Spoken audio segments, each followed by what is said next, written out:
Hello students, welcome again to Route 99. My name is Raj Thakkar and we have here the fourth RC from CAT 2024 slot 3. The RC is from the humanities genre. It talks about language and the reasons for its extinction. Let's read the RC and gauge the level of difficulty of the passage, how the questions were and how we could have navigated through it. Languages becomes endangered and die out for many reasons. Sadly, the physical annihilation of communities of native speaker of a language is all too often the cause of the language extinction. So there are many reasons why language becomes endangered or it becomes extinct, completely die out. But the biggest reason is physical annihilation of the communities that speak that language. Correct? If you kill all the people who speaks a particular language, the language will ultimately die out, right? In North America, European colonists brought death, destruction to many Native American communities. This was followed by US federal policies restricting the use of indigenous language, including the removal of native children from their communities to federal board school where native language and cultural practices were prohibited. As many as 75% of the language spoken in the territories that become the United States have gone extinct, with slightly better language survival rates in Central and South America. So here they're giving example of a particular incident where language became extinct because of physical annihilation. So after this physical annihilation, there were also many restrictions that led to the extinction of that language. The first one was removal of native children from their communities and admitting them to federal boarding schools where a different language is taught. Then cultural practices were prohibited, and then things like these were done to sabotage the language. Okay, and all of this led to extinction of the language of Native American community.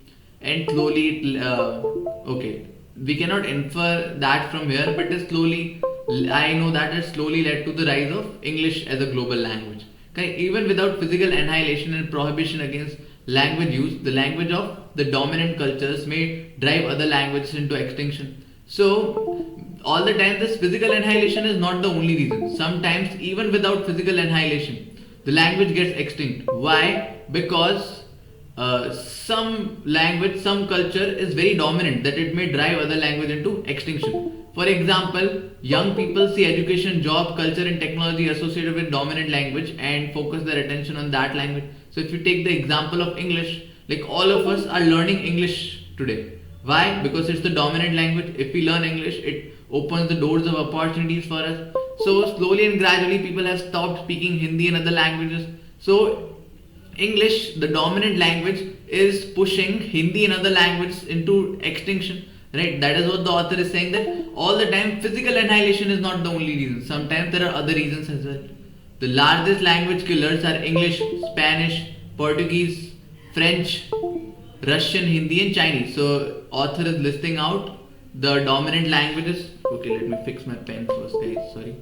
Okay, I was saying that these are the dominant languages: English, Spanish, Portuguese, French, Russian, Hindi and Chinese. All of which have privileged status as the dominant languages, threatening minority languages. Okay, so these are the dominant languages of the world which threatens the minority languages and somehow they are driving them into extinction. That is what the author is saying.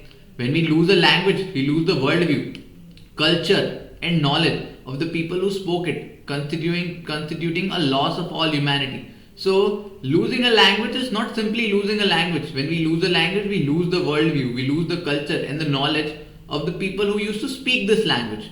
People around the world live in a direct contact with the native environment, their habitat. When the language they speak goes extinct, the rest of the humanity lose their knowledge of that environment, their wisdom about the relationship between local plants and illness, their philosophical and religious belief as well as the native cultural expression in music, visual art and poetry that has enriched both speakers of that language and others who would have encountered that culture. So when a language dies, not only the language dies, but dies with it the environment, dies with the knowledge of the environment that the people who spoke the language possess. Dies their wisdom, dies the relationship between local plants and illness, their knowledge of the medicinal uses of the plant. Correct? Their philosophy dies, their religious belief dies, their music, visual art and poetry dies. That has not only enriched that the language speaker, but others who don't speak that language and have encountered that culture, it enriched them as well. But now, as the language is driving into extinction, the language may disappear. All of this will die with it. Okay, so as educators deeply immersed in the liberal arts, okay, so now the author is speaking on his behalf. Author is someone who studies liberal arts, or someone who he's an educator of liberal arts, correct? We believe that educating students broadly in all facets of language and culture yield immense rewards. Some individuals educated in liberal arts tradition will pursue advanced study in linguistics and become actively engaged in language preservation, setting out for the Amazon.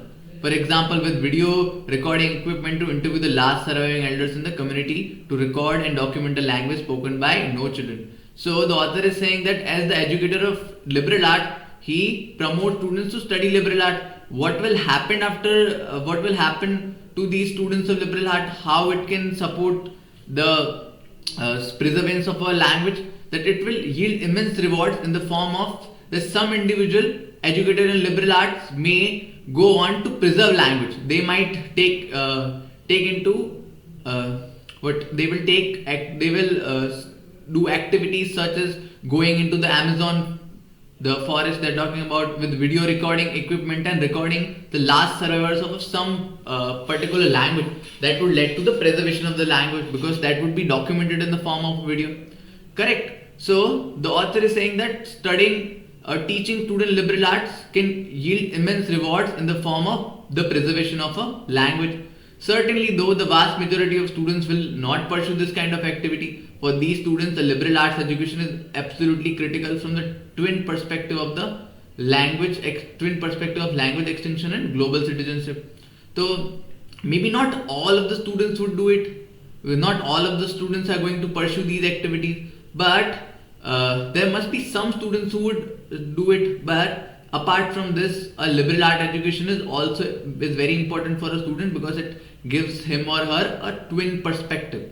It gives them the perspective of language extinction and global citizen. When students study language other than their own, they are sensitized to the existence of different culture, perspective and practices. With such an education, students are more likely to be able to articulate insight into their own cultural biases, be more empathetic. Individuals of other cultures commute successfully across linguistic and cultural differences, consider and resolve questions in a way that reflect multiple culture perspective, and ultimately extend support to people, program, practices, policies that support the preservation of endangered languages. So when a student studies a language other than its own, it not only enriches them with the language, but it also help them articulate insight into their own culture biases. It make them more empathetic towards other cultures.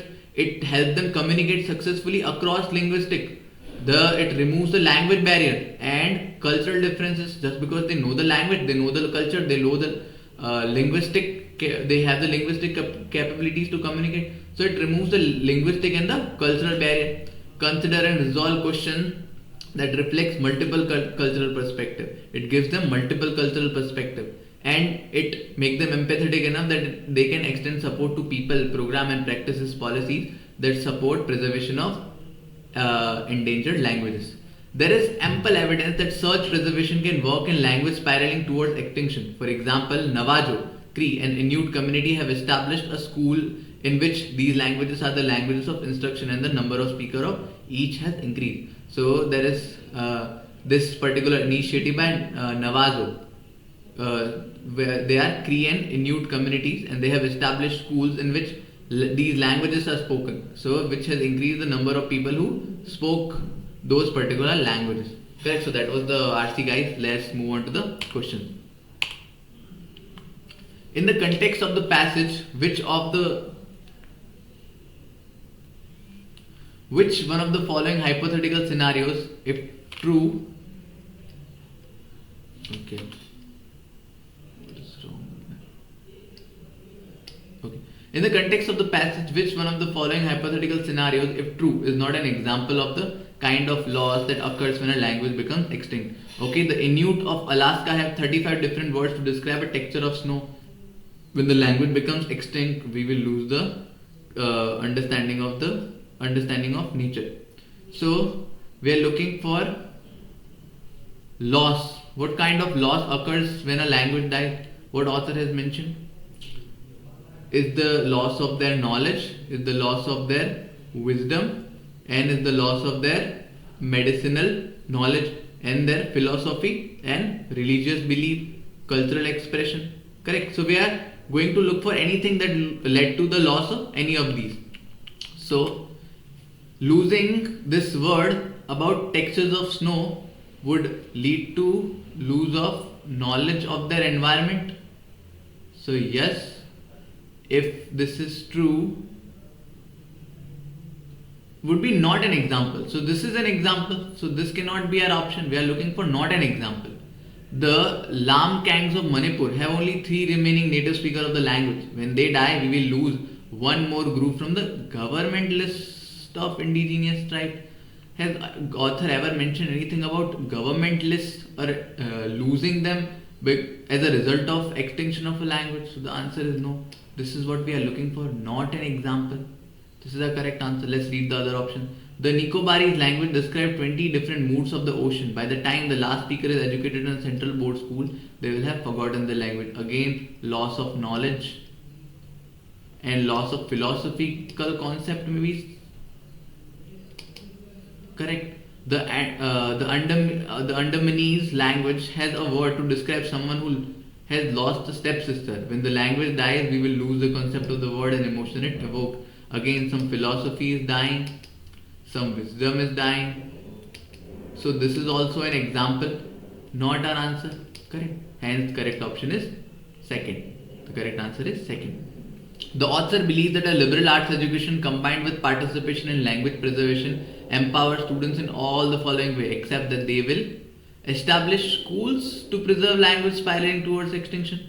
So this school was established by some Inuit community, correct, has mentioned here that Navajo Cree and some Inuit communities, and not by students. What students had done, it would help them overcome cultural barriers to communication, as mentioned here. Communicate successfully across. Let me just remove it a bit so that you can see it clearly.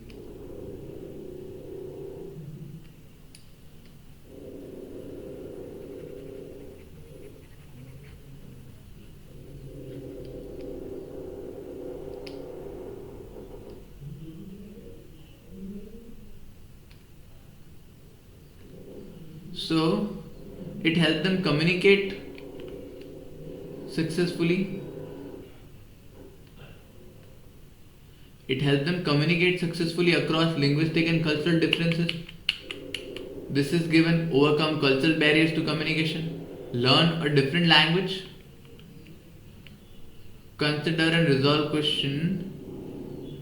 Education students are more able to articulate insight with more confidence because of communicate, consider and resolve questions. Ultimately extend support to people, policies and okay, this is given that when they learn liberal arts, they learn a new language. This is obvious. This is given. They learn different languages and they ultimately learn different cultures through it. Okay, so this is given. Develop a better understanding of their own culture. Yeah, this is given. Consider and articulate insights into their own cultural biases. Correct. That is what they are saying. Develop a better understanding of their own culture. So all of this is given. Only the school point is not given. So hence this is our correct option. Which one of the following hypothetical scenario, if true, would most strongly undermine the central idea of the passage? Okay, what is the central idea of the passage? That the author first described the extinction of language.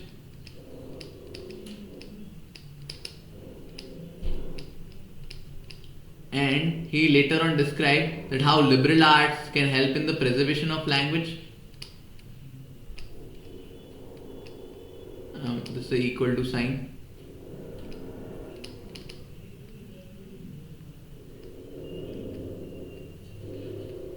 Okay. Preservation of language. This is the central idea of the passage. The extinction of language can be saved by liberal arts, which will lead to preservation of a language. This is the central idea of the passage. So most liberal students will pursue jobs in publishing, human resource management rather than doctorates in linguistics. Okay, so the author was saying that these students will go on to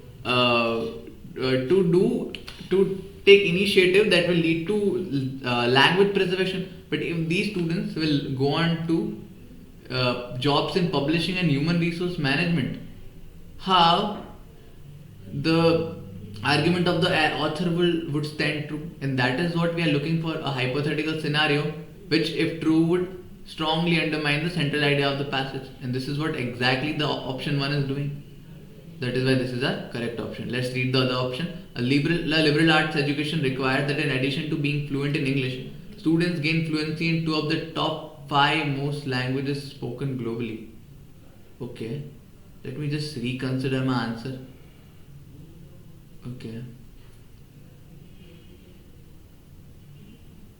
So, the author was saying that learning liberal arts will ultimately help students learn more languages, and if they learn more languages, it will help them understand the culture of that languages as well as their own. But if it will be required to learn a dominant language, that would ultimately undermine other small languages.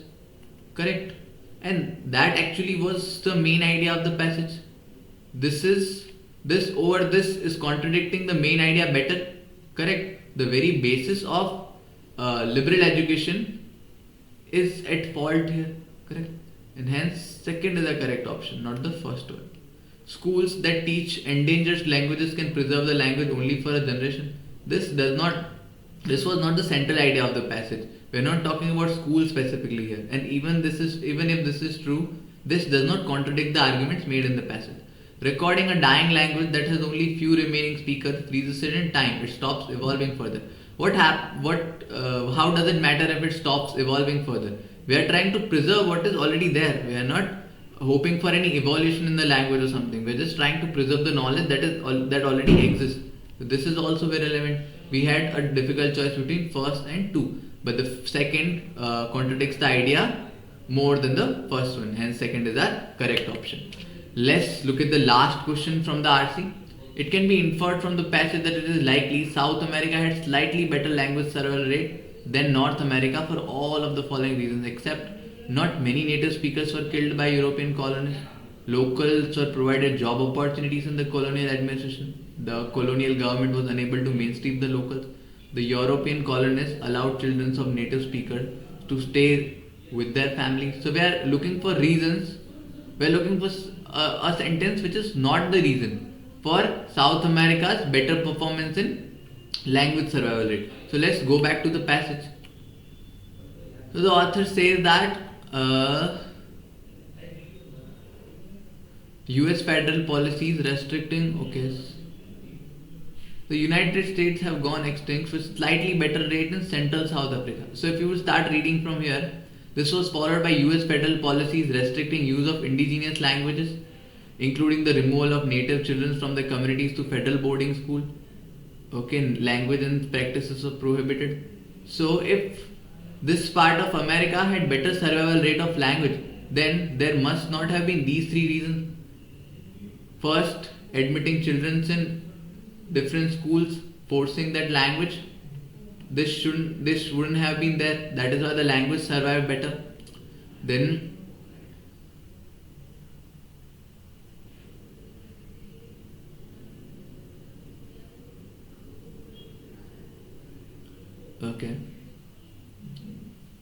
use of indigenous languages. So these are all the reasons we are looking for, correct? Let me just highlight them here.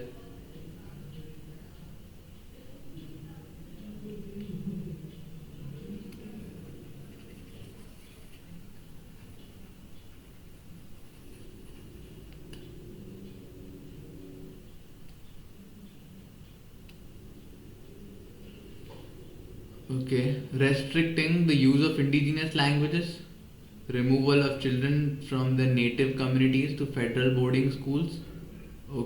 Languages and cultural practices were prohibited there. Correct. So these were a few reasons why this happened. Physical annihilation is of course a reason. So let's contrast it with the options. Not many native languages were killed by European colonists. So this is one of the reasons. This could be the reason, physical annihilation, that there might have been less physical annihilation. So this is the reason. We are looking for something which is not a reason, so this cannot be our answer. Locals were provided job opportunities in the colonial administration. Now this is never mentioned as a reason in that. So if this is not the reason, this could be our answer. If the colonial government school was unable to mainstream the locals, this could also be the reason that they were taking out children from the local schools and admitting them into federal schools. So this could also be a reason for that. European colonies allowed children of native speakers to stay at their home with their families. If this happened, then there were no cultural prohibition and everything. There were no forced admission of children into boarding schools. So this also cannot be our answer. But only this option, that locals are provided job opportunities, is not mentioned anywhere. So this could be the reasons why South America had a slightly better language performance than North America. Hence this is our correct option. Second is our correct option. So that was the video, guys. Thank you for staying with me till the last of this video. I'll see you in the next one. We'll discuss verbal ability next. We'll discuss questions from para completion and para summary and odd one out. Okay. And subscribe to the channel if you haven't already.